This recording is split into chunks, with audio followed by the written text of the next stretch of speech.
அல்ஹம்துலில்லாஹ், அல்ஹம்துலில்லாஹ். நானும் நல்லா ரொம்ப சந்தோஷமா இருக்கேன். அல்ஹம்துலில்லாஹ். நீங்களும் எல்லாம் நல்லா இருப்பீங்க, சந்தோஷமா இருப்பீங்கன்னு நம்புறேன். அப்படியும் ஏதாவது ஒரு குறை இருந்தா அல்லாஹ் அத நிவர்த்தி செஞ்சு தரணும் இன்ஷா அல்லாஹ். அல்லாஹ் எல்லா வித உதவி செய்யணுங்கிற துஆவோட இந்த கிளாஸ் இன்னைக்கு இப்போ ஸ்டார்ட் பண்ணலாம் இன்ஷா அல்லாஹ். போன டைம் இந்த போட்டோ அனுப்பிச்சு என்ன தோணுதுன்னு சொல்லிட்டு கேட்டேனா, யார் சொல்லுவீங்க? என்ன தெரிஞ்சுச்சு? இந்த போட்டோல என்ன புரிஞ்சுக்கிட்டீங்க?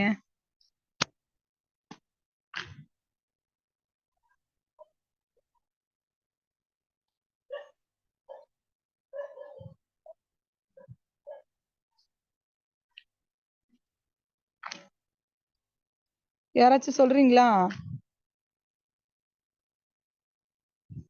இஸ்லாமுக்கும்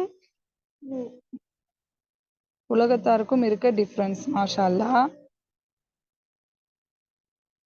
வேற யாராச்சும் ஏதாவது பதில் சொல்றீங்களா?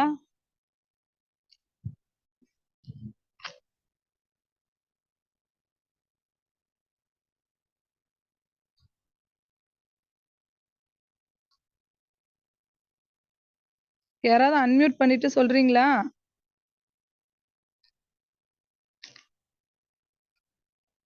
மனிதநேயம். மாஷா அல்லாஹ்.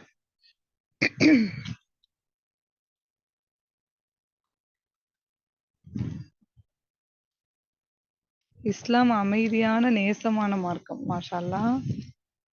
இதுக்கும் சைக்காலஜிக்கும் என்ன தொடர்புன்னு கேட்டேன்ல. அன்னைக்கு நடத்தின கிளாஸுக்கும் இந்த பிக்சருக்கும் சைக்காலஜிக்கும் என்ன தொடர்பு அப்படின்னு சொல்லிட்டு ஒரு கொஸ்டின் வச்சிருந்தேன். அது யாராவது யோசிச்சு கனெக்ட் பண்ணி பாத்தீங்களா? அன்னைக்கு நடத்தின பாடத்துக்கும் இந்த படத்துக்கும் என்ன வித்தியாசம்னு?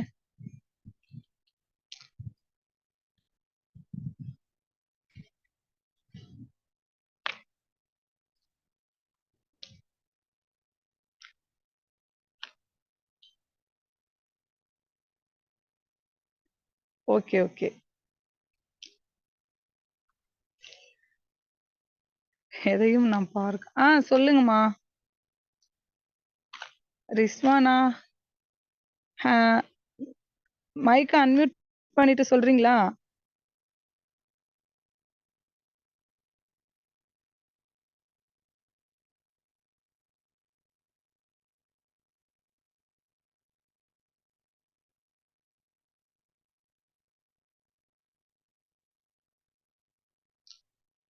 ரிஸ்வானா? அஸ்ஸலாமு அலைக்கும் உஸ்தாத். வலைக்கும் சலாம். உஸ்தாத், இது வந்து நம்ம இஸ்லாத்துல இருக்க பாலஸ்தீன மக்கள்ல அந்த அந்த லெஃப்ட் சைடு இருக்க போட்டோ வந்து அந்த குழந்தைகள்ட்ட வந்து கனிவா நடந்துக்கிறாங்க. ஏன்னா நம்ம மார்க்கத்துல வந்து கோவப்படக்கூடாது, எவ்வளவு ஒரு பிரச்சனை வந்தாலும் வயசானவங்கள சின்ன குழந்தைங்களை எல்லாம் துன்புறுத்த மாட்டோம், மாஷா அல்லாஹ். கொலை செய்ய மாட்டோம் அந்த மாதிரி. ஆனா இவங்கள்ட்ட வந்து இரக்கம் இல்ல. ஏன்னா அவங்க வந்து நம்ம மார்க்கம் இல்ல, நம்மளோட அடிப்படை எதுவுமே அவங்களுக்கு தெரியாது. அது வந்து நம்மன்னா நம்மள எதிரி மாதிரி அவங்க பார்த்து நம்ம குழந்தைங்களை எல்லாம் அவங்க சாவடிக்கிறாங்க, பெண்களை சாவடிக்கிறாங்க. அவங்கள்ட்ட இரக்கமே இல்லை. நம்ம ஒரு மனிதன் இது எல்லாருமே மனித குலமா இருந்தாலும் நம்ம எல்லாருமே இறக்கப்படணும்னு சொல்லியிருக்காங்கல்ல சார். அவங்க வேற மார்க்கமா இருந்தாலும் அவங்கள வந்து நமக்கு அடைஞ்சு பேசக்கூடாது. அப்போ நம்ம மார்க்கத்தோட கொள்கையை ஃபாலோ பண்ணனால இவங்க இப்படி இருக்காங்க, அப்படிதானே? ஆமாங்க சார். மாஷா அல்லாஹ். சூப்பர். இப்ப எது செய்யறதா இருந்தாலும் நம்ம பொறுமையா இருந்து யோசிச்சு செய்யணும். நம்ம யார பழி வாங்கணும் என்னன்னு அவங்களுக்கு தெரியும், அந்த ஹமாஸ் அமைப்பினருக்கு. ஓகே. இவ்வளவு பேரை கொல்றப்ப கூட அவங்க பொறுமையா இருக்காங்கன்னா, ஏன்னா அல்லாஹ் ஒருவனுக்காண்டிதான் அவங்க பொறுமையா இருக்காங்க. அல்லாஹ் ஒரு நாள் வெற்றியை தருவேன்னு அல்லாஹ் கண்டிப்பா சொல்லி இருக்கான். நமக்கு இன்ஷால்லா வெற்றியை தருவான்னு அவங்க பொறுமையா இருக்காங்க. என்ன உஸ்தாத்? மாஷா அல்லாஹ், மாஷா அல்லாஹ். குட். நல்ல புரிதல். சூப்பர். தனக்கு ஏற்படும் நிலை மற்றவர்களுக்கு ஏற்படக்கூடாது என்ற புரிதல். மாஷா அல்லாஹ். எல்லாருமே நல்லா புரிஞ்சிருக்கீங்க. அல்ஹம்துலில்லாஹ். எனக்கு தோணுது நானும் சொல்லவா? உங்களுக்கு தோண அதே விஷயம்தான். எனக்கும் இந்த படத்தை பார்த்ததும் என்ன தோணுச்சு அப்படின்னா, இப்போ ஆக்சுவலி பாதிக்கப்பட்டவங்க வந்து முஸ்லிம்ஸ் லெஃப்ட் சைட்ல உள்ளவங்க தான். சரி, ரைட் சைடுல உள்ளவங்க தான் பாதிக்கப்பட்ட ஹமாஸ் அமைப்பினர். இந்த சைடு உள்ளது வந்து இஸ்ரேல். அந்த கையில மாட்டி இருக்க புள்ள வந்து முஸ்லிம் புள்ள, அந்த சைடு இருக்கிறது வந்து இஸ்ரேல் புள்ள.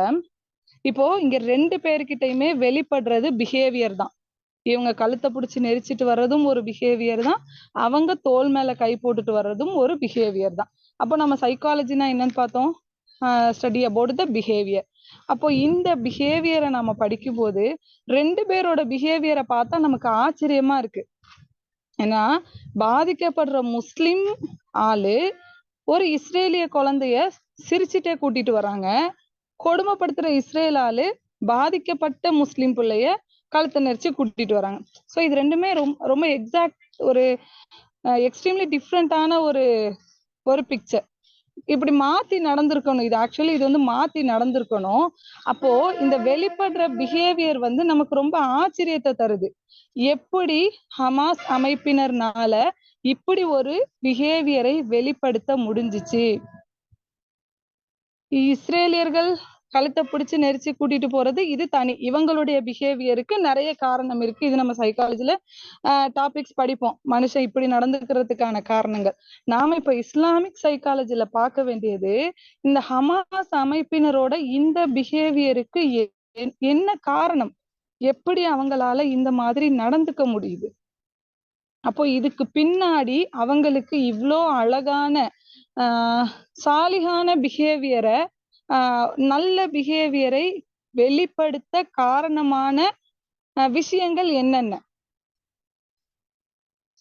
அப்போ எப்படி இவங்களால இவ்வளவு அழகான பிஹேவியரை, அதுவும் மாட்டினவ எதிரியை என்ன வேணா செய்யலாங்கும் போது, அதுவும் போர் சூழல்கள்ல எப்படி வேணா நடக்கலாங்கும் போது அந்த குழந்தைய இவ்வளவு அன்பா கூட்டிட்டு வர முடியுது அப்படின்னா இந்த பிஹேவியரை கட்டமைத்ததற்கு பின்னாடி எது இருக்குது. சோ இது இஸ்லாமிக் சைக்காலஜி. அன்னைக்கு சொன்னதோட கண்டினியூஷன் இது. நம்ம அன்னைக்குமே இஸ்லாமிக் சைக்காலஜிலாம் என்னன்னு பார்த்தோம். திருப்பியும் இதேதான். சைக்காலஜில இஸ்லாம சேரும்போது, இஸ்லாமிக் சைக்காலஜி ஆகும்போது ஒரு அழகான பிஹேவியரை கட்டமைப்பதற்கு என்னென்ன வழிகாட்டுதல்கள் இருக்குது இஸ்லாத்துலங்கிறதுக்கு இந்த ஒரு படமே நமக்கு போதும். இவங்க தவறா நடக்கிறதுக்கான எல்லா வாய்ப்புகளும் சூழல்களும் இவங்களுக்கு இருந்தும் இவங்க சரியான பிஹேவியரை இவங்க வெளிப்படுத்துறாங்க அப்படின்னா இந்த பிஹேவியருக்கு காரணமான விஷயங்கள் என்னென்னங்கிறத தான் நம்ம யோசிக்கணும்.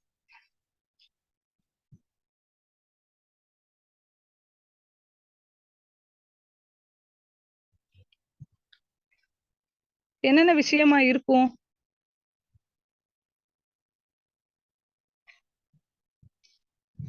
சரி, ஓகே. இப்போ இந்த ஹமாஸ் அமைப்பினர் இருக்காங்கல்ல, சாரி ஒரே நிமிஷம். மனநலம் மிக்கவர்கள்னா யாரு? இந்த கேள்விக்கு கொஞ்சம் ஃபாஸ்டா ஆன்சர் பண்ணுங்க. மனநலம் ஆரோக்கியத்தோட இருக்கவங்கன்னா யார் அது? யார பார்த்து சொல்லுவோம் இவங்க மனநலம் நல்லபடியா இருக்காங்க அப்படின்றது?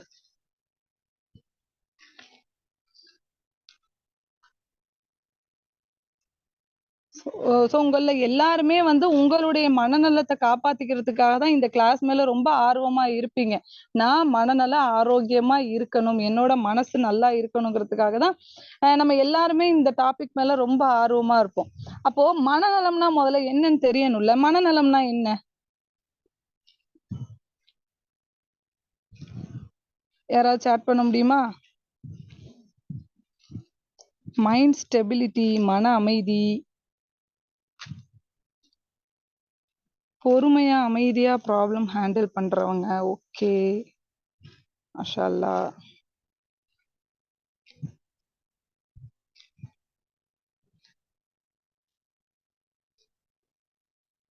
சரி, ஓகே. யாருனால நல்ல விதமான பிஹேவியரை வெளிப்படுத்த முடியுதோ அவங்க தான் மனநலம் சரியா இருக்காங்கன்னு அர்த்தம். யாரோட பிஹேவியர் சாலிகான அமலா இருக்கோ, நல்ல பிஹேவியரா இருக்கோ, அவங்கதான் மனநலத்துல பெஸ்டா இருக்காங்கன்னு அர்த்தம். இப்போ நம்ம யார் ஒருத்தவங்க இப்போ நீங்க ஜஸ்ட் நீங்க பார்த்த மனுஷங்கள்லயே டக்கு டக்கு டக்குன்னு அப்படியே யோசிச்சிட்டே வாங்க. ஒரு மனுஷன் நான் இப்ப இருக்கேன்னா உங்களை வார்த்தைகளால நோகடிச்சு குத்தி கிழிச்சிட்டே இருந்தேன்னு வச்சுக்கோங்களேன். ஒவ்வொரு டைம் குத்தி காட்டுறேன், இதெல்லாம் நம்ம அடிக்கடி ஃபேஸ் பண்ற விஷயம். உங்களை குத்தி காட்டிட்டே இருக்கேன், வார்த்தைகளால தவறான வார்த்தைகள் பேசுறேன், இல்ல கெட்ட வார்த்தைகள் பேசுறேன், இல்ல வார்த்தைகள்லயே ரொம்ப மோசமான வார்த்தைகளை எடுத்து உங்களை திட்டி உங்களை ஹர்ட் பண்றேன் அப்படின்னா நல்லா புரிஞ்சுக்கோங்க, நான் மனநலம் சரியா இல்லைன்னு அர்த்தம். என்னோட மனசு இப்ப நல்லா இல்லைன்னு அர்த்தம். இப்ப இது ஒரு நோய்ங்கிறான்ல அல்லாவே. பொறாமையோட இருக்கிறது நோயின்றான், பெருமை நோயின்றான். அப்போ இந்த மாதிரி நான் தவறான வார்த்தைகள் பேசி உங்களை நான் காயப்படுத்துறேன், இல்ல உங்களை சுத்தி உள்ளவங்க உங்களை காயப்படுத்துறாங்கன்னா நீங்க புரிஞ்சுக்கணும், அந்த பிஹேவியர் வந்து சரியான பிஹேவியரா, அது நல்ல பிஹேவியரா?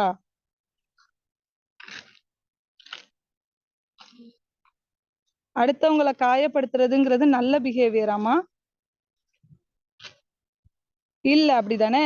அப்போ இந்த மாதிரி பிஹேவியரை உங்ககிட்ட ஒருத்தவங்க வெளிப்படுத்துறாங்கன்னா நீங்க புரிஞ்சுக்க வேண்டியது அவங்களோட மனநிலை நார்மலா இல்ல, அவங்க ஸ்டேபிளா இல்லங்கிறதுதான் அதுக்கு அர்த்தம்.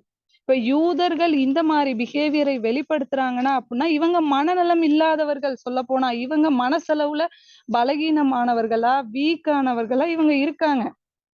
இவங்க மனதளவுல ரொம்ப பாசிட்டிவான ஸ்டேபிளா இல்லாதனாலதான் இப்படி ஒரு பிஹேவியர் இவங்க கிட்ட வெளிப்படுது.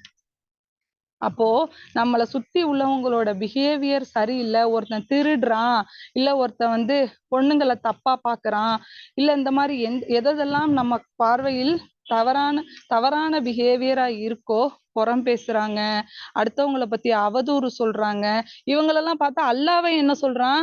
இவங்களுடைய உள்ளத்தில் நோய் இருக்கு அப்படின்றான்ல. அவங்களோட உள்ளம் நோய்வாய்ப்பட்டிருக்குன்னு சொல்றான் அல்லாஹ். அப்போ உள்ளம் நோய்வாய்ப்படும் போது அவங்களோட பிஹேவியர் என்ன ஆகுது? கெட்டு போகுது. புரியுதா நான் பேசுறது? நான் புரியுற மாதிரி பேசுறேனா? சொல்ல வர விஷயம் புரியுதா? அல்ஹம்துலில்லாஹ். அதுதான். அப்போ பிஹேவியர் தவறா இருக்கு, பிஹேவியர் தப்பா இருக்கு, நம்மளோட பிஹேவியர் தப்பா இருக்கு, நம்ம தப்பானதையே பாக்குறோம், தவறான விஷயத்தையே கேட்கிறோம், தவறான விஷயத்தையே பேசிக்கிட்டு இருக்கோம், தப்பா பண்ணிட்டு இருக்கோம், நம்ம சுத்தி உள்ளவங்களை காயப்படுத்துறோம், இதெல்லாமே நம்மளோட பிஹேவியர்ல வெளிப்படுத்துறோம் அப்படின்னா நீங்க புரிஞ்சுக்க வேண்டியது உங்க மனநலம் சரியில்லை, உங்க மனசுல ஏதோ பிரச்சனை இருக்கு. இதுக்கு ஒரு எக்ஸாம்பிள், நோட்ஸ் எடுக்கிறவங்க டக்குன்னு இத சும்மா ஹிண்ட்ஸ் மாதிரி எழுதி வச்சுக்கோங்க. அப்ப உங்களுக்கு நீங்க இன்னொருத்தவங்கள்ட்ட சொல்லும் போது உங்களுக்கு நல்லா ஞாபகம் வரும். இப்போ ஒருத்தனுக்கு இன்னொருத்தவங்க மேல நான் வந்து 3rd மார்க் எடுக்கிறேன். இப்போ 1st மார்க் எடுக்கிறவன் மேல நான் பொறாமப்பட்டு அவன் நோட்ஸ் எடுத்து நான் ஒளிச்சு வச்சிடுறேன். இப்போ 1st மார்க் எடுக்கிறவன் நோட்ஸ் எடுத்து நான் ஒளிச்சு வச்சிடுறேன்னு வச்சுக்கோங்களேன். இந்த நோட்ஸ் எடுத்து ஒளிச்சு வச்சிருக்கேங்கிற பிஹேவியருக்கு பின்னாடி என்ன காரணம் இருக்கு? எதனால நான் நோட்ஸ் எடுத்து ஒளிச்சு வச்சேன்? இது ஒரு பிஹேவியர் தானே. நோட்ஸ் எடுத்து ஒளிச்சு வைக்கிறதுங்கிறது ஒரு பிஹேவியர். இதை நான் ஏன் செஞ்சேன்?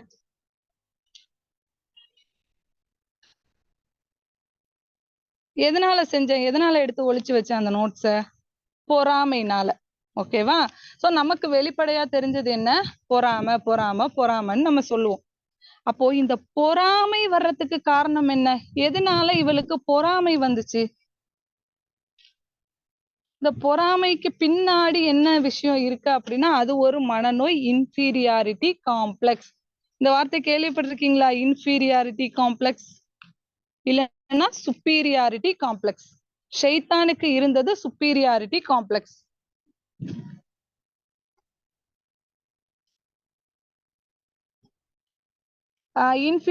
இன்ஃபீரியாரிட்டி காம்ப்ளெக்ஸ்னா என்ன?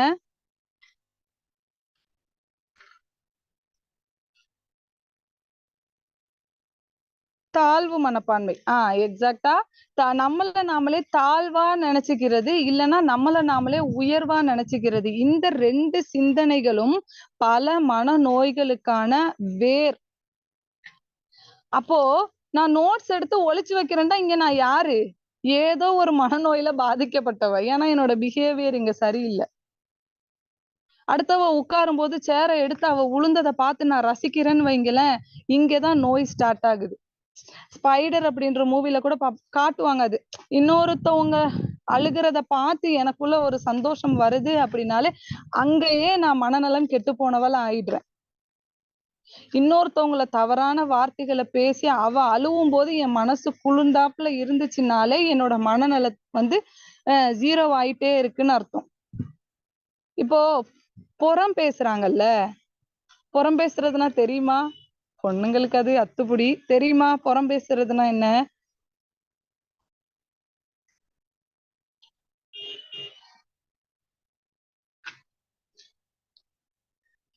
சரி, ஓகே. தெரியும்னு நினைக்கிறேன். நானே அதை எக்ஸ்பிளைன் பண்ணிடுறேன். இப்போ புறம் பேசுறாங்கன்னு வச்சுக்கோங்களேன். ஜஸ்ட் நீங்க மைண்ட்ல வந்து எல்லாத்தையுமே நீங்க நான் பேசுற எல்லா விஷயமுமே உங்களுக்கு ஆல்ரெடி புறம் பேசக்கூடாதுன்னு தெரியும். எல்லாமே தெரியும். ஆனா சைக்கலாஜிக்கலா நாம இப்ப எல்லாத்தையும் படிச்சுக்கிட்டு இருக்கோம். இஸ்லாத்தை சைக்கலாஜிக்கலா அப்ரோச் பண்ணிக்கிட்டு இருக்கோம். சோ தெரிஞ்சதை தானே நமக்கு சொல்றாங்கன்னு இல்லாம நான் சொல்ற விஷயத்தை எல்லாத்தையுமே வேறொரு கோணத்துல யோசிங்க. பெருமை வந்தாலும் சரி, பொறாமை வந்தாலும் சரி, நம்ம உள்ளுக்குள்ள இன்ஃபீரியாரிட்டி காம்ப்ளெக்ஸ் இல்லைன்னா சுப்பீரியாரிட்டி காம்ப்ளெக்ஸ் இது 2ம் மனநோய்களுக்கான வேர்கள். இங்க இருந்துதான் ஆரம்பிக்குது மனநோய்களே. இப்ப உங்களுக்குள்ளேயே இன்ஃபீரியாரிட்டி காம்ப்ளெக்ஸ் இருக்கு, இல்ல நீங்க ரொம்ப சுப்பீரியரா நான் தான் பெரிய ஆளு, எனக்கு எல்லாருமே அடிபணிஞ்சு வாழணும். இப்போ ஷைத்தான் இவ்ளோ சீரழிஞ்சதுக்கு காரணம் நான் மட்டும்தான் அந்த இடத்தில் இருக்கணும்னு நினைச்சதுதான். அப்போ ஷைத்தானே இந்த அளவுக்கு கீழ்த்தரமா அவனை அவ்வளவு உயர்வான இடத்துல அல்லாஹ்விடத்துல இருந்தவன் இவ்ளோ கீழ்த்தரமா அவனை ஆக்குனது அவன்கிட்ட இருந்த சுப்பீரியாரிட்டி காம்ப்ளெக்ஸ், அவன்கிட்ட இருந்த அந்த ஒரு நோய். அந்த சுப்பீரியர்ல தான் அவன் இவ்ளோ கேவலமான பிஹேவியர் எல்லாம் வெளிப்படுத்திக்கிட்டு இருக்கான். நாளைக்கு அவனுக்கு சக்சஸ் கிடையவே கிடையாது. அப்போ இந்த விஷயங்கள் எல்லாமே உள்ளுக்குள்ள இருக்க இந்த விஷயங்கள் எல்லாமே நம்மளோட மனநலத்தை கெடுக்கக்கூடியவை. இதனால பல டிஸார்டர்ஸ் வரும். இன்ஷால்லா ஃபியூச்சர்ல நம்ம பார்ப்போம் என்னென்ன டிஸார்டர்ஸ் எப்படி எப்படி வருது, அதை சரி பண்ண என்னென்ன பண்ணலாம் அப்படின்னு. இன்ஷால்லா அல்லாஹ் உதவி செய்யணும். இப்போ புறம் பேசுறது பத்தி கேட்டேன்ல, இப்ப நம்ம எல்லா சகஜமா நம்ம எல்லாருமே பேசுறதுதான், இல்ல நம்மளை சுத்தி யாராவது யாரை பத்தி பேசிட்டு தான் இருக்காங்க. இந்த புறம் பேசுறது எதனாலன்னு என்னைக்காவது யோசிச்சிருக்கீங்களா? எதனால புறம் பேசுறோம் அப்படின்னு சொல்லிட்டு. இப்ப நீங்க ஜஸ்ட் யோசிச்சு பாருங்க, நம்ம யார பத்தி புறம் பேசுறோமோ அவங்களை பத்தின பொறாமை நம்ம ஓரத்துல நம்ம மனசுல எங்கேயாச்சும் இருக்கும். ஒரு ஓரத்துல அந்த பொறாமைன்ற விஷயம் நமக்குள்ள ஒட்டிட்டு இருக்கும். நம்ம மனசை தாக்காத யார பத்தியும் நாம புறம் பேச மாட்டோம். அவங்க ஏதோ ஒரு விஷயத்துல நம்ம அவங்கள பார்த்து ஒண்ணு ஏங்கி இருப்போம். ச்சே இது எனக்கு இல்லையே. இப்போ ஒருத்தவங்க ஒரு 20,000 ரூபாய்க்கு ஒரு பட்டு புடவை எடுத்துட்டு வந்து நம்மள்ட்ட காட்டுறாங்கன்னு வச்சுக்கோங்களேன். இப்போ நம்மள்ட்ட வந்து காட்டுவாங்க. காட்டும் போது நம்ம என்ன பண்ணுவோம், ஏய் செம்மையா இருக்குடி, அதுவும் அவ என் ஹஸ்பண்டே வாங்கி தந்தாருடினானா இன்னும் நமக்கு முகச்சு, என் ஹஸ்பண்ட் எனக்கு செய்யலையே, அவளுக்கு மட்டும் ஹஸ்பண்ட் 20,000 ரூபாய்க்கு பட்டு வாங்கி கொடுத்துருக்காரு, என் ஹஸ்பண்ட் 1000 ரூபாய்க்கு வாங்கி தர்றதுக்கே இப்படி பண்றாரேன்னு சொல்லிட்டு யோசிப்போம். இப்போ அந்த அந்த ஃப்ரெண்டோட ஹஸ்பண்ட் வந்து ஒரு கவர்மெண்ட் ஜாப்ல இருக்காரு, இல்ல ஏதோ ஒரு நல்ல உயர்ந்த போஸ்ட்ல இருக்காருன்னு இப்படி வச்சுக்கோமே எக்ஸாம்பிளுக்கு. இப்போ அந்த பொண்ணு வந்து நம்ம கிட்ட புடவைய காட்டிட்டு வீட்டுக்கு போயிடுவா. போனதுக்கு அப்புறம் நம்ம என்ன தெரியுமா பண்ணுவோம், இன்னொருத்தவங்க நம்ம வீட்டுக்கு வரும்போது அந்த அவ இருக்கால அந்த சித்திகாவோட மாப்பிள்ள ஊராரு காசெல்லாம் வாயில போட்டுக்கிறாராம். லஞ்சம் வாங்கி அப்படி இப்ப நம்ம மாப்பிள்ளை பத்தி பேசுறோம்ல, அந்த அவ இருக்கால சரியான பகட்டுக்காரி, பெருமைக்காரி, தேவையில்லாம காசை போட்டு தெண்டமாக்குவா. இப்ப நம்ம யார பத்தி பேசிட்டு இருக்கோம், அந்த ஹஸ்பண்ட் பத்தியும் ஒய்ஃப் பத்தியும் புறம் பேசிட்டு இருக்கோம். புறம் பேசுவோம். சப்போஸ் அந்த மாப்பிள்ளை லஞ்சமே வாங்காட்டியும் இப்ப நம்ம பேசுறதுக்கு பேரு அவதூறு. அவன் லஞ்சம் வாங்குவான் உனக்கு தெரியுமா, அவன் அப்படி இவன் இப்படின்னு நம்ம பேசிக்கிட்டு இருக்கிறதுலாம் அவதூறு. இப்ப இந்த 2ம் செய்யறோம்ல, இந்த 2க்கும் பின்னாடி இருக்கிறது என்ன, அந்த புடவையை காட்டும் போது உங்க மனசுல இருந்த ஏக்கம் பிளஸ் பொறாமை. ஆமா தானே? அப்போ இன்னொருத்தவங்க ஒரு பொருளை காட்டும் போது உங்களுக்கு ஏக்கமோ பொறாமையோ இருந்துச்சு அப்படின்னா உங்க மனசு நல்லா இருக்குன்னு அர்த்தமா? உங்க மனசு நல்லா இருக்கா அப்போ? ஒருத்தவங்க புடவைய காட்டும் போது அல்ஹம்துலில்லாஹ் அல்லாஹ் உனக்கு பரக்கத் செய்யட்டும்னு நினைச்சு மனசார வாழ்த்தும் போதுதான் நம்ம மனசு நல்லா இருக்குன்னு அர்த்தம். இந்த இந்த படத்தை பாருங்களேன். ஒரு குழந்தை கஷ்டப்படுங்கிற எம்பத்தி கூட இல்லாத இவனுக்கு மனநலம் நல்லா இருக்கா அப்போ?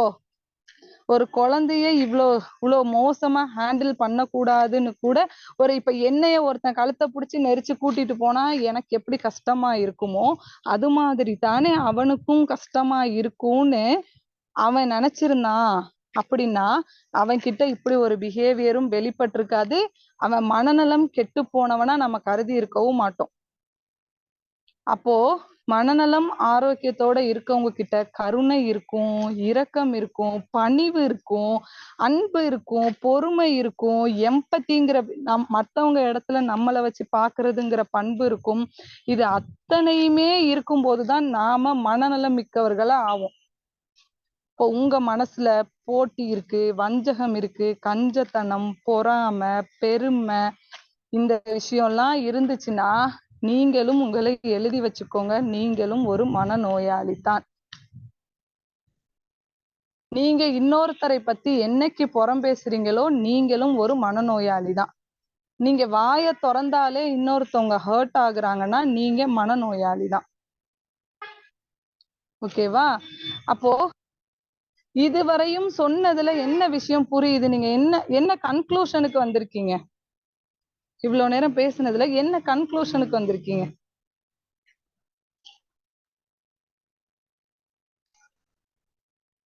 டக்கு டக்குன்னு டைப் பண்ணுங்களேன்.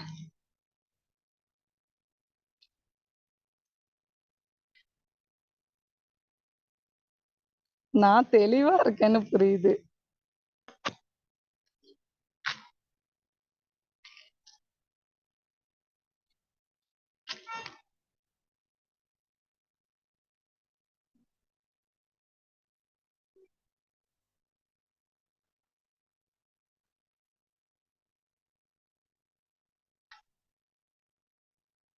திருப்பி ஹோஸ்ட் கேக்குதே.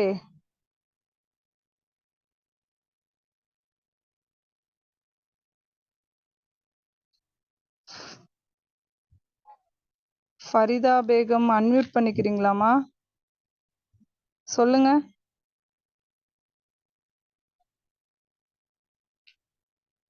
ஒரு வகை மனநோய். ஓகே. ஃபரிதா பேகம் அன்மியூட் பண்ண முடியல. வலைக்கும் சலாம். இப்போ நீங்க சொன்ன இந்த மனநோய்ங்கிறது அப்ப பார்த்தா இந்த உலகத்துல எல்லாருக்குமே ஒரு ஒரு விதத்துல ஒரு இதுல அஃபெக்ட் ஆயிதுன்னு இருப்பாங்க. யாருமே அப்ப மனநோய் இல்லாம இருக்கவே மாட்டாங்களே. ஆமா, எல்லாருக்குள்ளயும் அந்த மனசை சரிவர வச்சுக்கிறதுக்கு தான் குரானும் ஹதீஸும். நீங்க சஹாபாக்களை எடுத்து பாருங்க, அவங்க மனநோயோட இருந்தாங்களா? அவங்க கிட்ட ஒரு அடுத்தவங்களை அழிக்கணுங்கிற பொறாமை இருந்துச்சா? இல்ல. நாம தப்பா வாழ்ந்துகிட்டு இருக்கோம். எல்லாரும் ஒரே மாதிரி வாழ்றனால எல்லாரும் வாழ்றதும் சரின்னு சொல்ல முடியாதுல்ல. நாம தப்பா வாழ்ந்துட்டு இருக்கோம். எல்லாருமே இப்போ நம்மளோட பிரச்சனை என்னன்னா, ஒரு விஷயம் காமனா நடந்துருச்சு அப்படின்னா அதை டீசென்சிட்டைஸ் ஆயிரும். எல்லாருமே தான் அசிங்கமா ட்ரெஸ் போடுறாங்க, இதுல என்ன 100 பேர் போடுறாங்க. கடைசியில ஃபர்தா போடுறவங்களை இப்ப அசிங்கமா பாக்குற நிலைமை அப்படி மாறிடுச்சு. ஆமா தானே? 1000 பேர் பண்ணாலும் தப்புனா தப்பு தானே? அப்ப எல்லாருமே தப்புல இருக்கனாலதான் இப்ப கவுன்சிலர்ஸோட ஒரு குறிப்பிட்ட காலத்துக்கு முன்னாடி சைக்காலஜிங்கிற ஒரு பேச்சே இருக்காது. இப்ப நீங்க கேட்ட மாதிரிதான் உங்க உம்மாலாம் சைக்காலஜினா அப்படி எல்லாம் கேட்டிருப்பாங்களான்னா கிடையவே கிடையாது. இந்த அளவுக்கு நாளுக்கு நாள் ஸ்ட்ரெஸ், இவ்வளோ பிரச்சனை, இவ்வளவுமே என்னன்னா நம்ம தப்பா வாழ்ந்துட்டு இருக்கோம். அதுதான். அப்படி பார்த்தா எல்லாருமே பிரச்சனையோட தான் இருக்காங்க. எல்லாருமே தன்னைத்தானே சரி பண்ணிக்கிட்டே தான் இருக்கணும். Okay sis. அல்ஹம்துலில்லாஹ். அப்போ ஓரளவுக்கு ஒரு கன்க்ளூஷனுக்கு வந்துருவோம். ஸோ நம்மளோட பிஹேவியர் சரியா இருந்தால் மட்டும்தான் நாம நன்மையான விஷயத்தில் பொறாமைப்படலாம். அது அடுத்தவங்களோட அழிக்கணும்னு நாம நினைக்கல. இப்ப ரசூல் ஸல்லல்லாஹு அலைஹி வஸல்லம் சொல்றாங்க 2 விஷயத்துல பொறாமைப்படலான்றாங்க. ஒண்ணு கல்வி, ஒருத்தர் கல்வி கத்துக்கிறாரு, அந்த கல்வியை மத்தவங்களுக்கு எடுத்து சொல்றாரு, அவரை பார்த்து நம்ம பொறாமைப்படலாம். ஒருத்தர் செல்வம் வச்சிருக்காரு, அதை வச்சு அவர் நிறைய தர்மம் செய்யறாரு, அவரை வச்சு நம்ம பொறாமைப்படலாம். இந்த 2க்கும் பொறாமைப்படுறதுக்கான விளைவு என்ன தெரியுமா வரும்? கல்வியை பார்த்து பொறாமைப்பட்டோம்னா நம்மளும் கல்வி கற்று இன்னும் 4 பேருக்கு சொல்லி கொடுப்போம். செல்வத்தை பார்த்து பொறாமைப்படுறோம் அப்படின்னா நாமளும் அந்த செல்வத்தை சம்பாரிச்சு அதை பிறருக்கு கொடுக்க முயற்சி பண்ணுவோம். இந்த 2லையுமே ரிசல்ட்ங்கிறது நல்ல பிஹேவியர் தான் ரிசல்ட். இப்ப இதே ஒருத்தர் கல்வியை போய் நம்மளால அழிக்கவே முடியாது. ஒருத்தர் செல்வத்தை பார்த்து அவர்கிட்ட அழிஞ்சு போயிடணும்னு நான் பொறாமைப்பட்டேன் அப்படின்னா அப்ப என் மனசு கெட்டு போயிருக்குன்னு தான் அர்த்தம். அப்ப கன்க்ளூஷன் என்னங்கிறது புரியுதா? என்னோட பிஹேவியர் ப்ராப்பரான பிஹேவியரா இருக்கணும். அப்படி இருந்தால் மட்டும்தான் என் மனசு நல்லா இருக்குன்னு அர்த்தம். யாருக்கிட்ட அந்த பிஹேவியர் சரியான சாலிகான பிஹேவியர் இல்லையோ அவங்களுடைய மனநலம் கெட்டு போயிருக்குன்னு அர்த்தம். இது டிஸார்டர் லெவலுக்கு நான் சொல்லல. இதே கண்டினியூ ஆகிக்கிட்டே இருந்துச்சுன்னா அது அவங்களுக்கு டிஸார்டர் லெவலுக்கு போகும். அவங்களால நிம்மதியாவே இருக்க முடியாது. அவங்க தேடிக்கிட்டு இருப்பாங்க மன நிம்மதி எங்கண்டே. அந்த பொறாமை உள்ளவங்கலாம் ரசூலுல்லாவே சொல்றாங்கல்ல, நெருப்பு விறகை தின்பது போல பொறாமை அவங்களே அழிச்சிரும், அவங்க நன்மையும் அழிச்சிரும். பொறாமை கொண்டவங்கனால ஃபர்ஸ்ட் பாதிக்கப்படுறது அவங்கதான். அப்போ கண்டென்ட் இதுதான், பிஹேவியர் ப்ராப்பரான பிஹேவியரா இருக்கணும். அப்போ இந்த பிஹேவியரை சரியான முறையில் கட்டமைக்க என்னென்ன தேவை, எதெல்லாம் இந்த பிஹேவியரை சரிவர வச்சிருக்குன்னு படிக்கிறது தான் நம்மளோட சப்ஜெக்ட். இப்போ நம்ம சப்ஜெக்டுக்குள்ள இப்பதான் நுழையிறோம். இவ்வளோ அன்னைக்கு இன்னைக்கு எல்லாமே பார்த்தது இன்ட்ரோடக்ஷன். ஸோ நீங்க ரெடி ஆகுங்க. என்னோட பிஹேவியரை நான் சரிவர வைத்துக்கொள்ள தயாராகிட்டேன். யாரெல்லாம் தயாரா இருக்கீங்க? எதனாலனா என் மனநலம் நல்லா இருக்கணும், நான் மன ஆரோக்கியமா இருக்கணும், நிம்மதியா இருக்கணும், அது மூலியமா நான் சொர்க்கத்துக்கு போகணும். நாளைக்கு அல்லாஹ் சூரா இப்ராஹிம்ல சொல்றான், இல்லா மன் அத்தல்லாஹ கல்பின் சலீம், யாருடைய கல்பு ரொம்ப ஸ்ட்ராங்கா இருக்கோ தூய்மையா இருக்கோ அவங்களுக்கு வெற்றின்னு சொல்றான். அதே மாதிரி ஃபஜர் சூரால சொல்றான், எல்லாமே அழிஞ்சு போயிரும், வானவர்கள் சஃப்பு சஃபா நிக்கும் போது அல்லாஹ் வருவான், வந்து நஃப்சுல் முத்துமஇன்னா, அமைதியுற்ற ஆன்மாவே நீ போய் எனது அடியார்களோட சேர்ந்துக்கோ. அப்ப இந்த அமைதி எதிலிருந்து கிடைக்கும்? இந்த அமைதியுற்ற ஆன்மா யாரு? அப்போ அந்த அமைதியுற்ற ஆன்மால நான் போய் சேரணும்னா என்னுடைய உள்ளமும் என்னுடைய செயல்களும் தூய்மையானதா இருக்கணும், இறைவன் பொருந்தக்கூடியதா இருந்துச்சு அப்படின்னா நம்ம மனசும் நல்லா இருக்கும், நாளைக்கு சொர்க்கத்துக்கும் போயிடும் இன்ஷா அல்லாஹ். எல்லாருமே ரெடியா இருப்பீங்க அப்படிதானே? யாருமே சொர்க்கம் வேணான்னு சொல்ல மாட்டோம். சரி, இப்போ நான் அன்னைக்கே போன கிளாஸ்ல சொல்லும் போது சொல்லியிருந்தேன், அல்லாஹ் குரான்ல பல இடங்கள்ல பேசும்போது இன்னல்லதீன ஆமனு வ அமிலு சாலிஹாத், எந்த இடங்கள்ல நம்ம போனாலும் ஆமனு அமல், ஈமான் கொள்ளுங்கள் நற்செயல்கள் செய்யுங்கள்னு தான் அல்லாஹ் பல இடங்கள்ல பேசுவான். இப்போ நம்ம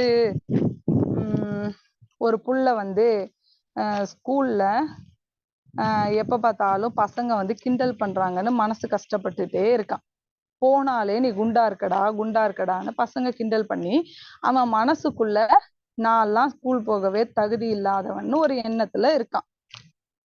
இப்போ அவன் அம்மா கிட்ட அடுத்த நாள் சொல்லுவான், அம்மா நான் நாளைக்கு ஸ்கூலுக்கு போல, வயிறு வலிக்குது, தலை வலிக்குதுன்னு ஒரு காரணம் சொல்லுவான். சரிடா இன்னைக்கு லீவு போடுன்றுவாங்க. அடுத்த நாளும் என்ன சொல்லுவாங்க, நான் ஸ்கூல் போகல. அடுத்த நாளும் நான் இப்படி 4 நாள் ஸ்கூலுக்கு போகலன்னா அந்த அம்மா என்ன பண்ணுவாங்க?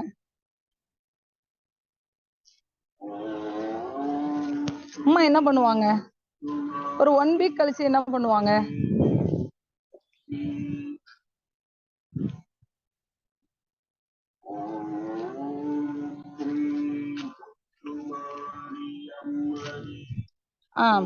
என்னாச்சுன்னு விசாரிப்பாங்க.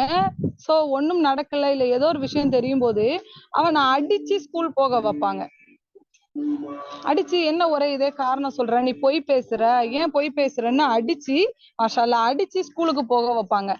இப்போ ஸ்கூலுக்கு போகலங்கிறது ஒரு பிஹேவியரு, அடிச்சு ஸ்கூலுக்கு போக வைக்கிறதுங்கிறது ஒரு பிஹேவியர். இந்த அடிக்கிறது அப்படின்றது நம்ம அடிச்சு பிஹேவியரை மாத்திரலாம்னு நினைச்சு அடிச்சு போக வைக்கிறாங்க. ஆனா அந்த புள்ள அடிச்சாலும் போகாது. ரீசன் என்னன்னா, மாற வேண்டியது அந்த புள்ளையோட மனசு.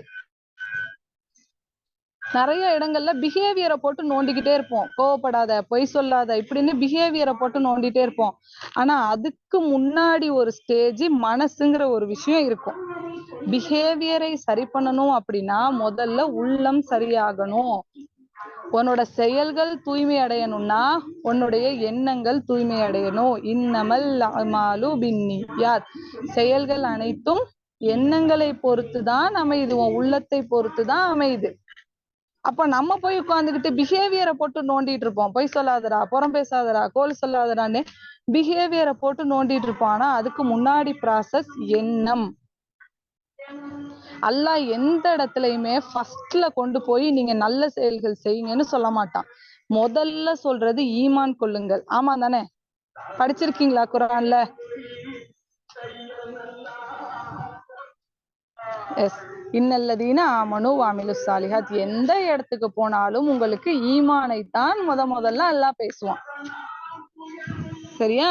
ஏன் ஈமான் பேசுறான்னா, முதல்ல மனசை சரியா கட்டமைச்சாதான் அவங்களோட பிஹேவியர் சரியா கட்டமையும்.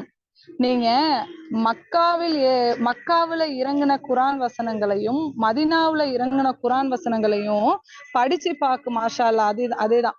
சோ மக்கா மதீனால இறங்கின குரான் வசனங்களை படிச்சு பார்த்தா நமக்கு புரியும். என்னன்னா, மதினாக்கு போய் தான் அல்லாஹ் ஹராம் ஹலால், நீ இப்படி நட, இப்படி வியாபாரம் பண்ணு, இப்படி போய் பேசாத, எல்லா விதமான சட்டங்களும் மதினாலதான் இறக்கப்பட்டுச்சு. மக்கால சட்டங்கள் பெரிதாக இயற்றப்படலை. ஏன்? மக்கால இருக்கும்போது அல்லாஹ் என்ன பண்ணுனா,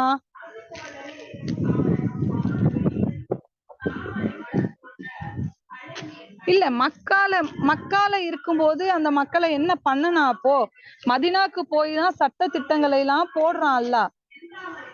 மக்கால முழுக்க என்ன பண்ணானா, அவங்களுடைய ஈமானை கட்டமைக்கிற வேலையை தான் எல்லாம் பண்ணான்.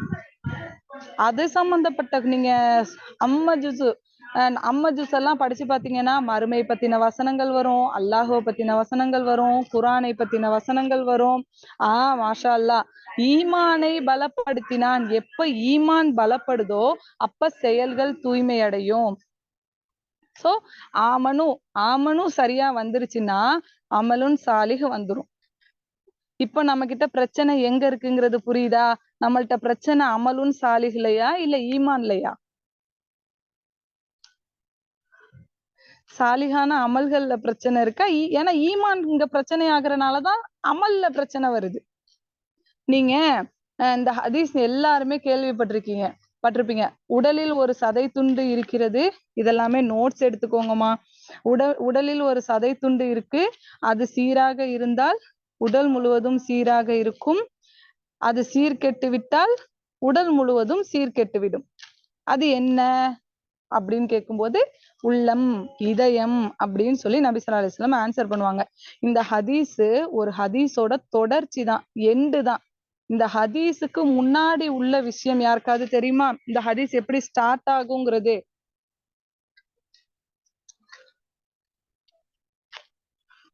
யாராவது படிச்சிருக்கீங்களா, கேட்டிருக்கீங்களா? இல்ல, சரி நானே சொல்லிடுறேன், டைம் ஆகுது. ஹலாலும் தெளிவா அல்லாஹ் சொல்லிட்டான். இது ஹதீஸ் ஆரம்பிச்சிடுச்சு. ஹலால் என்பது எதுன்னு அல்லாஹ் தெளிவா வரையறுத்து காட்டிட்டான். ஹராம் என்பது எதுன்னு அல்லாஹ் தெளிவாக வரையறுத்து காட்டிவிட்டான். இதுக்கு இடைப்பட்ட ஒன்று இருக்கு. ஹராமா ஹலாலான்னு தெரியாத சில விஷயங்கள், சில சந்தேகமான விஷயங்களை தவிர்ந்து கொள்வது நல்லது. ஒரு ஆடு ஒரு வாய்க்கால் ஓரத்துலதான் மேய்ஞ்சுக்கிட்டு இருக்குன்னு நாம நினைப்போம். ஆனா நம்ம அசந்த நேரத்துல அதுக்கே தெரியாம அது அடுத்த வீட்டு வயலை மேயக்கூடிய வாய்ப்பு ஏற்பட்டுரும். அதே மாதிரிதான் நாமளும் சந்தேகமான விஷயங்கள்ல ஈடுபட்டோம் அப்படின்னா அது நம்மள ஹராம் பக்கம் கொண்டு போய் விட்டுரும் அப்படின்னு சொல்லிட்டு முடிக்கும் போதுதான் நபி ஸல்லல்லாஹு அலைஹி வஸல்லம் இந்த விஷயத்த சொல்றாங்க. உடலில் ஒரு சதை துண்டு இருக்கு, அது சீராக இருந்தால் உடல் முழுவதும் சீராக இருக்கும், அது சீர்கெட்டு விட்டால் உடல் முழுவதும் சீர்கெட்டு விடும்னு சொல்றாங்க. இப்ப எதுக்கு நான் இத சொன்னேன்? எதனாலயா இருக்கும்? ஏதாவது கனெக்ட் பண்ண முடியுதா? இன்ஷா அல்லாஹ் சென்ட் பண்றேன்.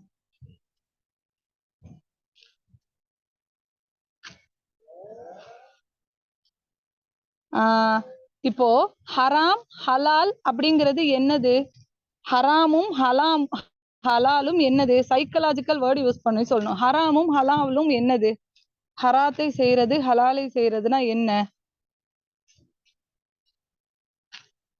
மன தெளிவு இல்ல. ஹராம் ஹலாலுங்கிறது என்ன? சைக்கலாஜிக்கலா பேசுங்க. ஹராம் ஹலாலுங்கிறது என்னங்க?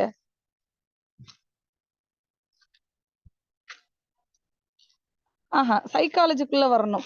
ஹராம் ஹலால் அப்படின்றது என்ன?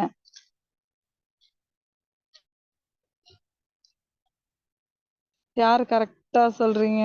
இல்ல சிம்பிளான ஆன்சர் தான். நான் ஆரம்பத்துல இருந்து திருப்பி திருப்பி சொல்லிக்கிட்டே இருந்த விஷயம்தான். இல்ல, ஹராமும் ஹலாலும் பிஹேவியர். நான் இப்ப ஃபர்ஸ்டே உளறிட்டேன்ல. ஹராமை செய்யறது ஹலாலை செய்யறது ரெண்டுமே செய்யறது பிஹேவியர். அப்போ பிஹேவியரா வெளிப்படுறது. பன்றிக்கறியை சாப்பிடுவது ஒரு பிஹேவியர். ஹராம் அதுதான் ஹராமை தவறான விஷயம் பாக்குறது ஒரு பிஹேவியர். ஹலாலா திருமணம் செய்யறது ஒரு பிஹேவியர். இந்த ரெண்டு பிஹேவியரை பத்தி பேசின நபி ஸல்லல்லாஹு அலைஹி வஸல்லம் எங்க கொண்டு போய் நிறுத்துறாங்க? உள்ளம், மனசுல கொண்டு போய் நிறுத்துறாங்க. அப்போ உன்னோட பிஹேவியர் சரியா இருக்கணும் அப்படின்னா உன்னோட எண்ணம், அது தோன்ற இடம் மனசு, அது சரியாக இருக்கணும். அது தூய்மையாக கட்டமைக்கப்பட்டால்தான் உன்னுடைய பிஹேவியர் ஆரோக்கியமான பிஹேவியர், ஹலாலான பிஹேவியரா இருக்கும். அது சீர்கெட்டு விட்டால் பலன் என்ன மாதிரி பிஹேவியரு? சீராக இருந்தால் ஹலாலான பிஹேவியர், சீர்கெட்டு விட்டால் ஹராமான பிஹேவியர். இதயம் சீர்கெட்டு விட்டால் நாம புறம் பேசுவோம், இதயம் சீர்கெட்டு விட்டால் நாம அவதூறு பேசுவோம், இதயம் சீர்கெட்டு விட்டால் நாம திருடுவோம், இதயம் சீர்கெட்டு விட்டால் நாம விபச்சாரம் செய்வோம். இப்ப புரியுதா கனெக்ஷன்? அப்போ இப்ப இதோட கன்க்ளூஷனுக்கும் வந்துட்டோம். அப்போ உள்ளம் பிஹேவியர் சரியா இருக்கணும் அப்படின்னா என்னோட உள்ளம் சரியா இருக்கணும். இறைவனும் அதையே பல இடங்கள்ல நமக்கு சொல்றான். சோ பிஹேவியருக்கு முன்னாடி நாம எதை சரியாக கட்டமைக்கணும்? நம்மளுடைய உள்ளத்தை சரியாக கட்டமைக்கணும். இதுவரையும் புரிஞ்சுச்சா சொன்னது?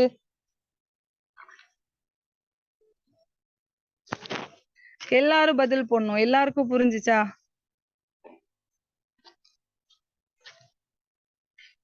சோ இந்த பிஹேவியர்ங்கிறத மட்டும் ஞாபகம் வச்சுக்கோங்க நிறைய. சோ என்னோட செயல்பாடுகள் சரியா இருந்துச்சுன்னா நான் மனநலம் ஆரோக்கியமா இருக்கேன்னு அர்த்தம்.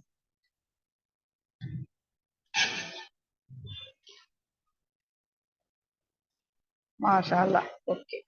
அப்போ என்னோட உள்ளத்தை சரியாக கட்டமைக்கணும் அப்படின்னா அதோட பேஸே இஸ்லாமிக் சைக்காலஜியோட பேஸுமே தௌஹீத் அப்படிங்கிற ஒரு விஷயம் தான். தௌஹீத்னா என்ன? ஆமனும் சொல்றான்ல, அல்லாஹ் நம்பிக்கையை பத்தி பேசுறான்ல. அப்போ முதல்ல நாம கட்டமைக்க வேண்டியது நம்பிக்கையை சரியாக்கணும். அப்போ நம்பிக்கையை சரியாக்கணும்னா முதல்ல நாம தௌஹீதை பற்றி தெரிஞ்சுக்கணும். ஓகே தானே? தௌஹீத்னா என்ன?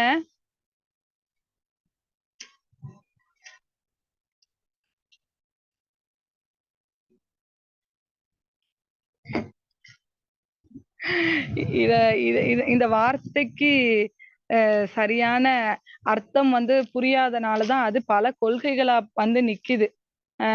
தௌஹீத் அப்படிங்கிறது இறைவனை ஒருமைப்படுத்துதல். இப்ப எக்ஸாம்பிளுக்கு எங்க வீட்டுல உள்ளவங்க எல்லாம் சுன்னத் ஜமாத்னு வச்சுக்கோங்களேன். இப்ப நான் சொல்றேன், நான் தௌஹீதுல இருக்கேன், நான் அல்லாஹ்வை ஒருமைப்படுத்துறேன்னு சொன்னேன்னு வச்சுக்கோங்களேன், என்ன அப்படியே வேற்று கிரகவாசி மாதிரி பார்ப்பாங்க. என்னது இவ்வளவு பெரிய பாவம் பண்ணிட்டியாங்கிற மாதிரி பார்ப்பாங்க. ஆனா நம்ம எல்லாருமே பெருமையா சொல்லிக்கிறணும், நாம எல்லாருமே தௌஹீத் இறைவனை ஒருமைப்படுத்ததான் வேணும். யாரு இறைவனை ஒருமைப்படுத்தலையோ அவங்க மேல அல்லாஹ் கோவப்படுறான். எல்லா பாவங்களையும் நான் மன்னிப்பேன், ஆனா ஷிர்கை தவிரன்னு அல்லாஹ் சொல்றான். அப்ப அல்லாஹ்வுக்கு அந்த அப்படி அந்த ஒருமை அப்படிங்கிறத தாண்டி அல்லாஹ் கிட்ட இன்னொரு ஆளை சேர்க்கும் போது அல்லாஹுக்கு ரொம்ப கோபம் வரும். இப்போ நீங்க இப்போ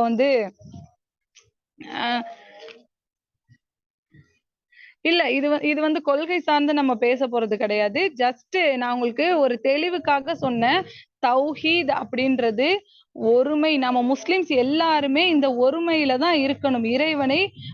இறைவன் ஒருவன் அப்படிங்கிறத தாண்டி ஒரு நம்பிக்கை போச்சு அப்படின்னா நாம ஷிர்க்ல இருக்கோம்னு அர்த்தம். சரியா? அப்போ இறைவனை எப்படியெல்லாம் ஒருமைப்படுத்துவது? இறைவன் நல்லா தெரிஞ்சுக்கோங்க. இப்போ நீங்க இருக்கீங்கன்னு வச்சுக்கோங்களேன், நீங்க உங்க புள்ளைய ரொம்ப பத்திரமா பாதுகாத்து பெத்து ரொம்ப கஷ்டப்பட்டு வளர்த்துட்டு இருக்கீங்க. திடீர்னு உங்க புள்ள இன்னொருத்தைய அம்மான்னு கூப்பிட்டா ஒத்துப்பீங்களா? உங்களுக்கு கொடுக்குற அதே அந்தஸ்தையும் அதே விஷயத்தையும் அம்மான்னு சொல்றத கூட நம்ம ஒத்துக்க மாட்டோம். ஏன்னா நான் உன்னை பெத்தேன், நான் உன்னை வளர்க்கிறேன் அப்படிங்கும்போது நீ அந்த தகுதியை இன்னொருத்திக்கு கொடுக்கறது.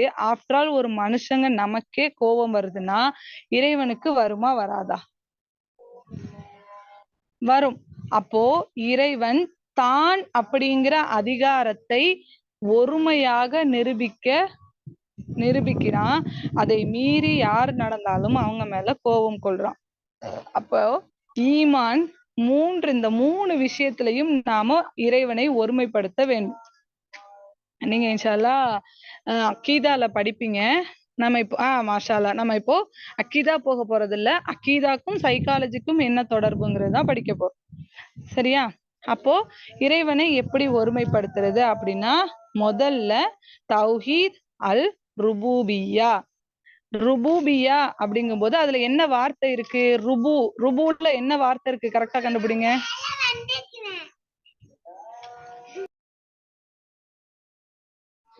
ருபூபியால என்ன வார்த்தை இருக்கு?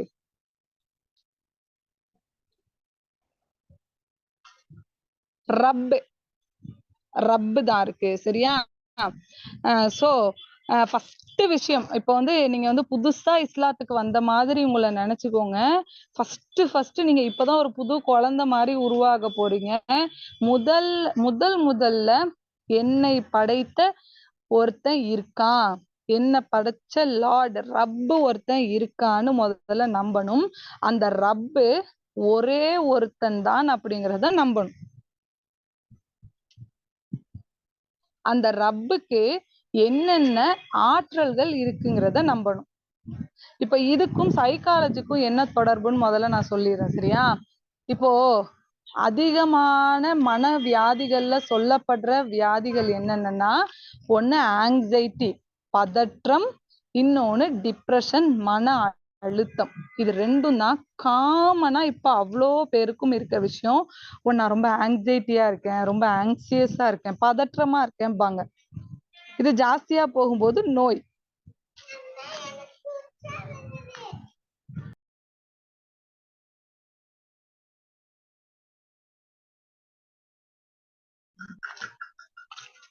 இந்த கான்செப்ட் புரியுதாமா? உள்ள போயிட்டேன், புரியுதா?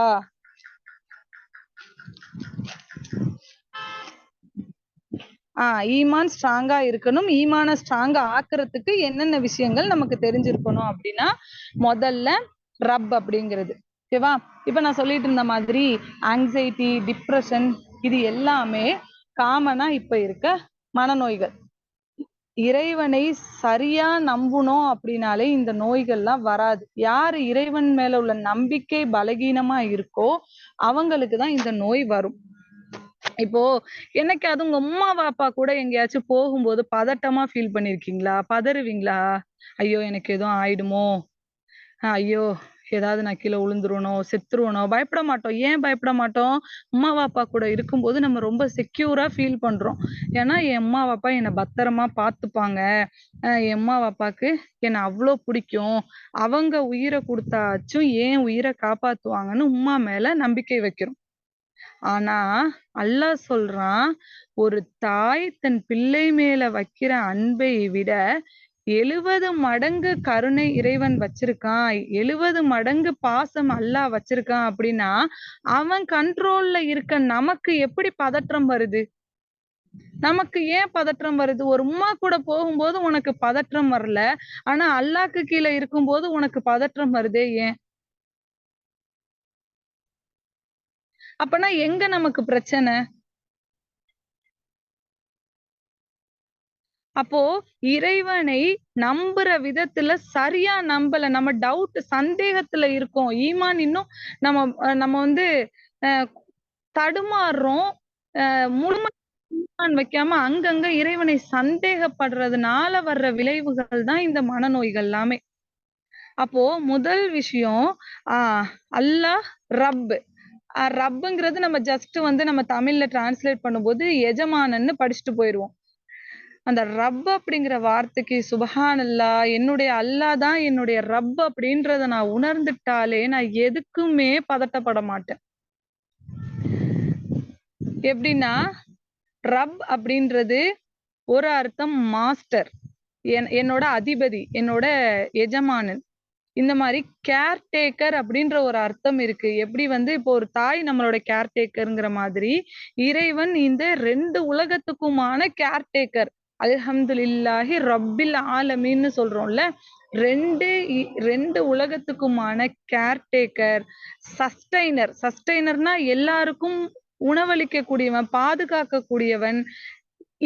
இப்படிப்பட்ட ரப்புக்கு கீழே தான் நம்ம ஸ்லேவ்ஸா இருக்கோம். இப்படிப்பட்ட ரப் இவ்ளோ பவர் வாய்ந்த ரப்பு, முதல்ல அவனை நாம சரியா அறிஞ்சிட்டாலே நமக்கு எதுக்குமே பதட்டம் வராது. அப்போ முதல்ல நம்மளோட ரப்பு யாரு, அவன் எப்படிப்பட்டவன், இதை நாம அறிஞ்சிட்டாலே இந்த உலகத்துல நடக்கிற விஷயங்களுக்கு நம்ம தேவையில்லாம கவலை கொள்ளவே மாட்டோம், பதற்றம் அடையவே மாட்டோம். அப்போ ஃபர்ஸ்ட் விஷயம், இறைவன் தான் என்னுடைய ரப். எனக்கு மேல ஒருத்தன் இருக்கான், அவன் என்ன கேர் பண்ணிக்கிட்டு இருக்கான். அவன் எப்படிப்பட்டவன் அப்படின்னா, என் தாயை விட 70 மடங்கு என் மேல பாசம் உள்ளவன். இந்த உலகத்துல உள்ள அத்தனை பேருக்கும் அவன்தான் உணவளிச்சுக்கிட்டு இருக்கான், அவன்தான் பாதுகாத்துக்கிட்டு இருக்கான், அவன்தான் தேவையானவற்றை அனைத்தையும் கொடுத்துக்கிட்டு இருக்காங்கும் போது நமக்கு எப்படி நாளையை நினைத்து பயம் வரும்? எப்ப ஒரு 10 வருஷம் கழிச்சு என் புள்ள என்ன முதியோர் இல்லத்துல விட்டுருவான்னு உங்களுக்கு பயம் வருதோ, அப்ப நீங்க ஃபியூச்சரை நினைச்சு பயப்படுறீங்க. அப்போ எல்லாமே அல்லாஹ் கையில தான் இருக்குங்கிறவங்களுக்கு எப்படி ஃபியூச்சரை நினைச்சு பயம் வரும்? நாளைக்கு எனக்கு உணவு கிடைக்குமான்னு நீங்க பயந்துட்டீங்கனாலே, பதற்றம் அடைஞ்சிட்டீங்கனாலே நமக்கு அங்க ஈமான்ல தடுமாற்றம் வருதுன்னு. என் ரப்பு எனக்கு தருவான்.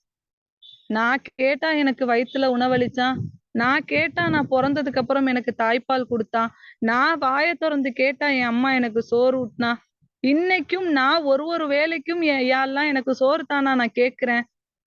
அல்லாஹ்வா தானே தர்றான். அப்ப இன்னைக்கு தர்ற அல்லாஹ்னால நாளைக்கு ஏன் தர முடியாதுன்னு நினைச்சா நமக்கு ஏன் பதற்றம் வரப்போகுது? யோசிங்க. என் ரப் அவ்வளோ கருணையுடையவன், அவ்வளோ அன்பானவன், அவன்கிட்ட எல்லா ஆற்றலும் இருக்கு. நிறைய உம்மாமார் இப்ப கஷ்டமா இருக்குது என்ன தெரியுமா? எனக்கு குமரு இருக்குது. அப்போ புள்ள நாள் தான் பிறந்திருக்கும். மடி குமராளியா போயிட்டேனே, நான் என்ன பண்றேன்னு தெரியல, இந்த பிள்ளைய நான் எப்படி கட்டி கொடுக்க போறேன்னு 20 வருஷத்துக்கு அப்புறம் கல்யாணம் பண்ணி கொடுக்க போற பிள்ளைக்கு இன்னைக்கு கவலைப்பட்டுட்டு இருப்பாங்க. ஆமா தானே? என்ன நீங்க யோசிச்சு பாருங்க, கனெக்ட் பண்ணுங்க. எதுக்கெல்லாம் கவலைப்படுறாங்க, எதுக்கெல்லாம் பாதிப்புக்குள்ளாகுறாங்கன்னு யோசிங்க. அப்போ எதுவுமே ஏன் கட்டுப்பாட்டுல நடக்கலங்கும் போது இந்த குமர கல்யாணம் பண்ணி கொடுக்கறதுக்கு ஒரு ரப்பு உனக்கு உதவ மாட்டானா?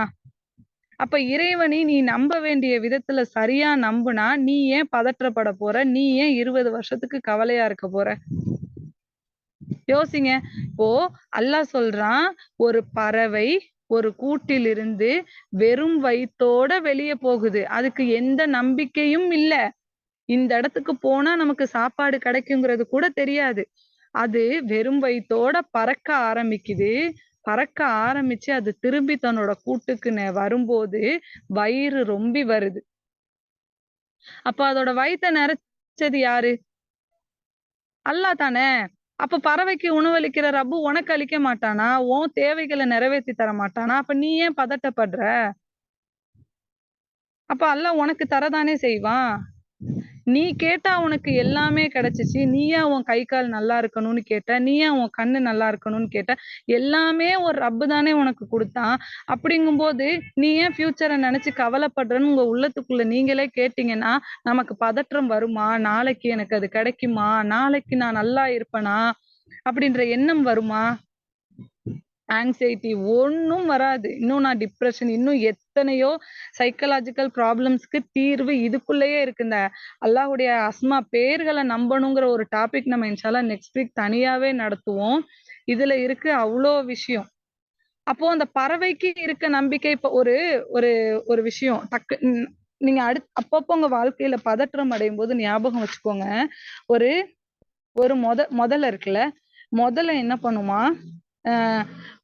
ஒரு ஒரு கடல் கிட்ட தண்ணி குடிச்சிட்டு தண்ணில மீனெல்லாம் சாப்பிட்டுட்டு அது என்ன பண்ணுமா, அந்த கரை ஓரத்துல வந்து நின்னுட்டு சாப்பாடு நிறைய சாப்பிட்ட ஒரு இதுல வாயை பொளந்துட்டே இருக்குமா, வாயை விரிச்சு வச்சுட்டே இருக்குமா.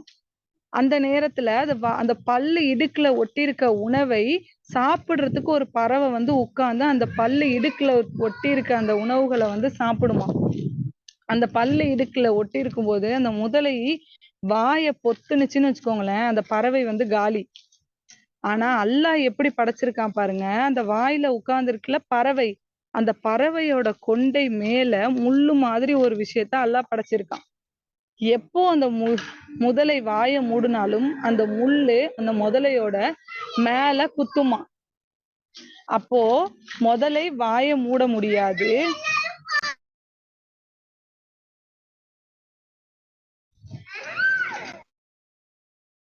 அப்போ முதலையும் வாயை மூட முடியாது. அந்த பறவை நிதானமாக சாப்பிட்டுட்டு அதுல இருந்து அந்த முதலையோட வாயிலிருந்து பறந்து போயிடுமா.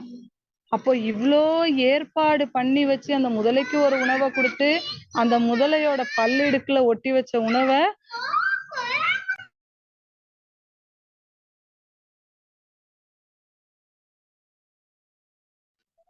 அப்போ முதலையோட வாய் இடுக்குல உணவை வச்சு அந்த பறவையும் காப்பாத்தின ரப்புனால உங்களை காப்பாத்த முடியாதா? உங்களுடைய சூழ்நிலைகளை நல்லதாக்கி தர முடியாதா? யோசிங்க. சுப்ஹானல்லாஹ். இந்த என் ரப் என்ன கேர் பண்றான், அவன் என்ன பாதுகாக்கிறான் அப்படிங்கிற விஷயத்த உணர்ந்துட்டாலே எந்த ஒரு சூழ்நிலையா இருந்தாலும் அவன் இருக்கான், எனக்கு என்ன கவலை. நான் கேட்டா எனக்கு எல்லாம் கிடைச்சிச்சு, நானா எனக்கு ட்ரெஸ் தான்னு கேக்குறேன், நானா எனக்கு சாப்பாடு தான்னு கேக்குறேன். எனக்கு எப்பப்ப எது தேவையோ அப்பப்ப அந்த ரப்ப எனக்கு தந்துடுறான் தானே, நான் ஏன் பதட்டப்படணும் அப்படின்ற எண்ணம் நமக்குள்ள வந்துரும். அப்போ நம்ம பார்த்திருக்க முதல் விஷயம் தௌஹீத் அல் ருபூபியா. அல்லாஹ் ரப் அப்படிங்கிற ஒரு விஷயத்தை என்னோட கேர்டேக்கர், என் ரப்பு ஒருத்தன் இருக்கான், அவன் மட்டும்தான் எல்லாரையும் பாதுகாக்கிறான் அப்படின்ற நம்பிக்கை முதலில் நமக்கு ஸ்ட்ராங் ஆகணும். ஓகேவா? ஸோ இன்ஷால்லா இந்த 1 வீக்ல இதை ப்ராக்டிஸ் பண்ணுங்க. எப்பெல்லாம் ஃபியூச்சரை நினைச்சு பயம் வருதோ, எப்பெல்லாம் எதுக்காவது பதற்றம் வருதோ, அப்பெல்லாம் என் ரப் என்னை கேர் பண்றான், அவன் என் தாயை விட 70 மடங்கு கருணை உள்ளவன் அப்படிங்கிற உங்க உள்ளத்துக்குள்ள கொண்டுட்டு வாங்க இன்ஷால்லா. சரியா? சாரி, கொஞ்சம் டைம் கூட எடுத்துட்டேன். ஏதாவது கேள்விகள் இருக்கா? இல்ல ஃபீட்பேக், அடுத்த டைம் இப்படி டீச் பண்ணுங்க, எங்களுக்கு புரியல, எதுனாலுமே நீங்க ஓப்பனா ஷேர் பண்ணலாம்.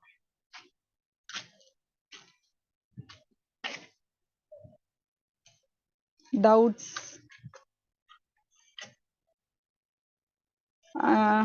இன்ஷா அல்லாஹ் நீங்க உங்களுக்கு எழுதி வச்சுக்கோங்க, என்னென்ன விஷயம் இன்னைக்கு நம்ம லேர்ன் பண்ணோம் அப்படின்ற விஷயங்களை எழுதி வச்சுக்கோங்க.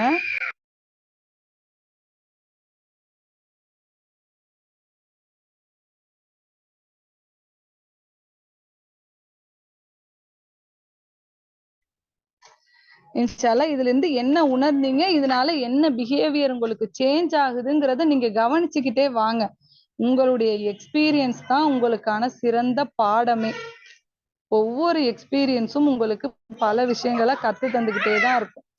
சரியா? அப்ப கத்துக்கிட்ட விஷயத்த அப்ளை பண்ணுங்க. அதனால உங்களுக்கு என்ன பலன் அப்படிங்கிற விஷயத்த யோசிங்க. இன்ஷா அல்லாஹ் கிளாஸ் முடிச்சுக்கலாமா?